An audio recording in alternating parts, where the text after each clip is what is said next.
Hey guys, welcome back. So today we're going to do a quick tutorial about HTML tables.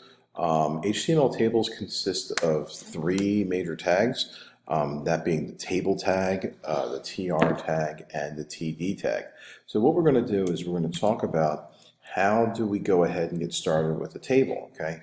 And remember that a table allows us to structure data within a row and column format, all right? So that means that we're going to be looking at, information in rows and then in columns, okay?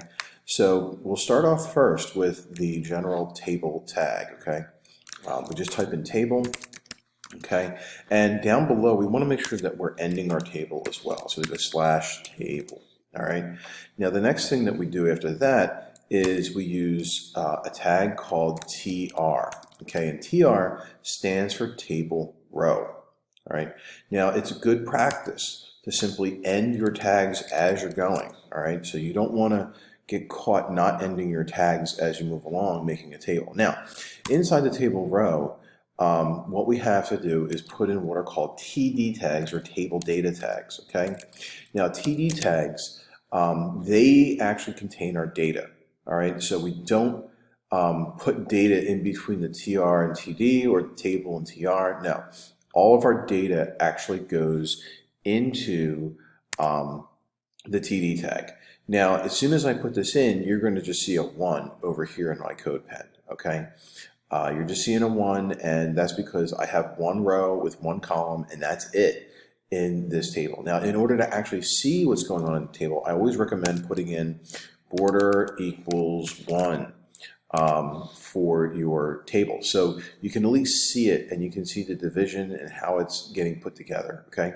Now, as we go along, if I want to continue adding columns or cells, they're kind of like the same thing in tables, but columns or cells, I just literally keep putting in TDs in between the TR tags, okay? So you can see here that I'm just putting more TD tags inside the table row. And you can see up here I have 1, 2, 3, 4. They're all separated by little borders, so that's my table. All right. Now let's say, for example, I have in here 5 cells, okay, and I want to now make another row, okay. What I can do is I can start another TR tag and then start putting in more TDs in here. Okay. Now, for simplicity, sometimes it's easier just to copy and paste your code, just like this, okay? And then I can just go back and change the data that's in there, okay? Now, what's interesting is you're going to see that the first TD here, matches up with the first TD here. So 1 is on top of 6, okay? So just remember that it goes from left to right in the table. All right. So again, if you want to add more rows, I mean, you can certainly just copy the whole row. Okay, you can copy the whole row, and there you go. You got a whole nother row, and you can start putting in other numbers into that row. Okay, 13. Oops. 14, and then 15. So right now you can see I have a table that has 5 columns and 3 rows. All right, so that's our basic structure for a table page. I'm sorry, a table. Okay.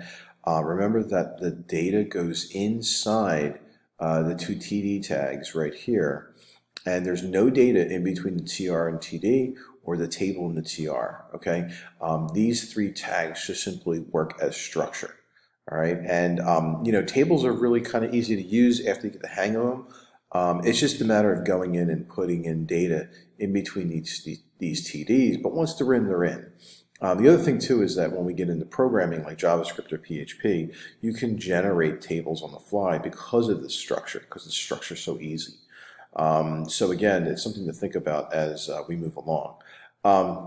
So let's go ahead and work on Bryce Harper. Let's work on Bryce Harper. He's got stats right here. I always like to look at their stats, and how many home runs they get, how many runs, hits, at bats, and strikeouts, of course, So it's always fun to look at stats. And I know a lot of people like looking at stats in terms of, musical artists. They have discographies, they have awards. Then there's also video games have a lot of stats. Especially if you're playing a certain game and you want to know the attributes of a certain item or a character. There's always a lot of stats, and that's usually shown in a table format. So what I'm going to do real quick is I'm going to actually put in. I have a whole table that I put in right here that I've already made, and I just want to show you how that would look in our table. So I'm going to go ahead and delete all this. Actually, I'll leave it in, and I'll put another table down below it. Okay, so there's another tag in this particular table that I want to show you, and it's called caption. Okay, and you can see right here it says caption Bryce Harper stats. All right, so right there at the top, it gives us like a little title of our tag, Bryce Harper stats.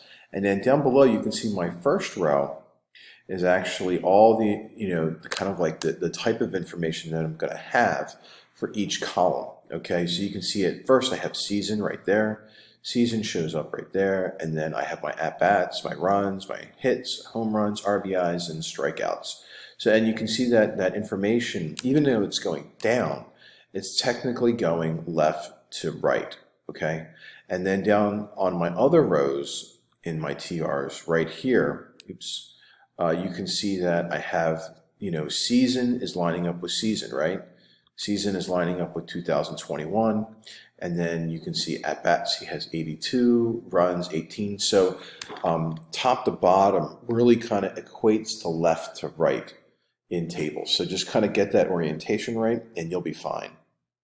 And then you can see in my third row is 2020. I put all the information in. Unfortunately, 2020 was a short season for a lot of ball players, so it's not that information. But if you look at 2019, he bumps up quite a bit. And we have a lot of at-bats. We have home runs, hits, HR, RBI, and NSO. So again, guys, this is the basic way of putting together tables. Just remember, it's table, TR, then TD. All the information goes in between the TD tags, all right? Then we have a nice little thing up here called a caption, and that'll give you like a little title. Now, what's nice about all this is that since they're all separate tags, we can style all of these tags separately in CSS, and I'll get into that in a little bit, but again, this is just a quick tutorial. So I hope you enjoyed it, and thanks for watching.